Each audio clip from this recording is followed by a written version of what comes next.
آپ نماز پڑھنے لگے. اب آپ یہ کوشش کریے کہ اللہ نے جو طاقت دیا ہے دھیرے دھیرے جو آپ کے طریقے پر عمل کریں ان سے ملیے, اور جو نہ عمل کریں تو ان کو دودھ کی مکھی کی طرح نکال پھینکیے. اگر یہ جذبہ آپ کا ہے تو آپ سنی ہیں. اسی اعتماد کے ساتھ میں آپ کے لڑکے کو نکاح کی اجازت دیتا ہوں. اگر دل آپ کا صاف ہے تو یہ نکاح بہتر ہے, اور اگر دل صاف نہیں ہے, دھوکہ ہے, تو اس نکاح سے میں بری ذمہ ہوں اور قاضی صاحب بری ذمہ ہے. سن لیا آپ لوگوں نے؟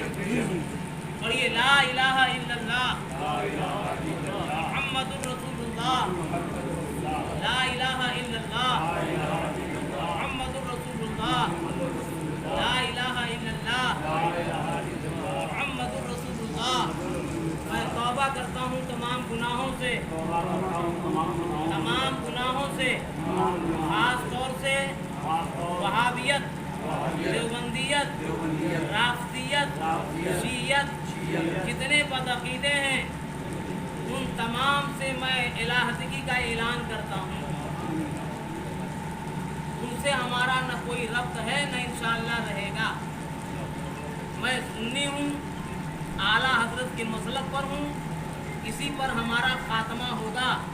بسم اللہ الرحمن الرحیم. یا اللہ